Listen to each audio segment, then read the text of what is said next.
Hi, this is Joyce Pellino Crane. I'm the news director at WestfordCAT, and I have the good fortune today, the day after Biden was claimed president, of speaking with Gus Bickford, who is the chair of the Massachusetts Democratic Party. Welcome. Joyce, it's great to be here. Thank you. Yes, I'm so happy to have caught up with you. How are you feeling today? Ecstatic. This has been a long time coming. It was at least a 4-day election day, and then for it to finally get over the top with Pennsylvania yesterday, just couldn't be happier for the country. Happier for everybody who we have here today who have been working for this since the day after the inauguration with the Women's March. It just feels good for America. And what were you doing leading up to the election? We had, Massachusetts is a great export state. We have so much energy, and because Massachusetts wasn't in question when it came to the presidential race, or actually many of the statewide races, we had a three-pronged strategy. We definitely focused on a lot of races here in the state that were of consequence in the state legislature, state rep, and county. And so we had people helping that out. We were very successful there, flipping 3 seats, losing no seats. We also then had another prong which was purely focused for the majority of the time on Maine and New Hampshire, but as we got closer to the end, we actually, through the campaign, the Biden campaign, picked up Georgia. So we were helping in Georgia, and what I mean by that is we would have many of our phone banks and Zoom calls calling to those 3 states. And then our third prong was a legal team of where we had 3 organizers, coordinating lawyers who were traveling everywhere, and I found out that we had some of the most exports into Florida, Pennsylvania, and Michigan of any of the states. California was extremely competitive, and they actually had to fly people all the way over the country, but we beat them. So really excited to contribute in those ways to make a difference. That's wonderful. What do you see your role as going forward now?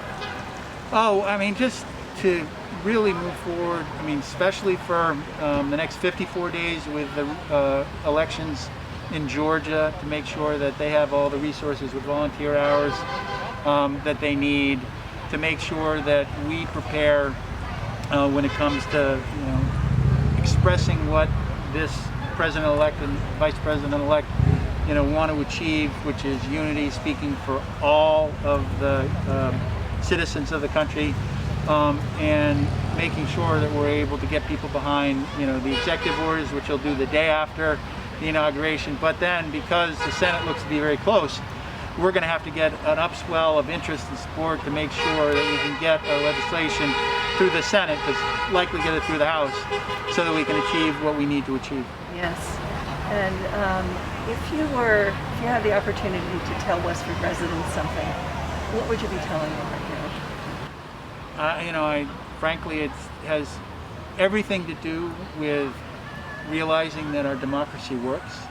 Because I actually have spoken to a lot of people, not just in Westford, but in Westford and in surrounding towns who, for the first 6 weeks after Donald Trump won 4 years ago, just couldn't understand how, we could actually nominate such a person, and was there a way to stop the inauguration. But we do have a peaceful transition of power. We worked through it. That's when they began to talk about, we didn't have, we ended up, after they began talking about the Women's March, helping them, but, groups got together and said, this is what we need to do. And so we began to help. No one knew what was going to happen that day. I went into the Boston Common. I have never participated in a mass of people like that ever in my life. So we had gone like this, for 8 weeks, and then everybody got uplifted, and that's really what we've been doing for the last 3.5 years. So it's celebrate today, recognize it's going to be a lot of hard work, and we all need to work together, and frankly, love does trump hate, but it takes work. That does take work, yes. One last question. Kamala Harris is the first woman to be a vice president, an elected vice president. What do you feel about that as a man who's been very active in the Democratic Party all these years. Oh yeah, and very active, by the way, in actually trying to break down the glass barriers. My first statewide race, I was the field director for Evelyn Murphy when she ran for governor. I was a campaign manager for Rosario Salerno, who ran for city council and won in Boston. I was in-state targeting director for Hillary Clinton in 2008 for her presidential campaign and traveled to 40 states.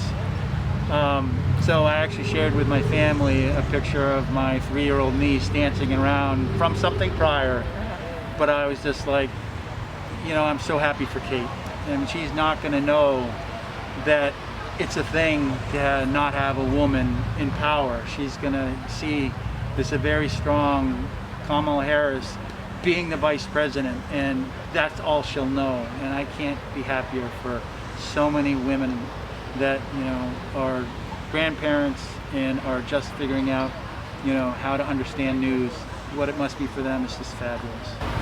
Gus, thank you so much for today. Sure. I appreciate it. And we'll get back to, I'm not sure we're calling it a rally. It's a celebration. We'll get back to a celebration on the day after Joe Biden was pronounced. Thank you for what you do, by the president. way. So important.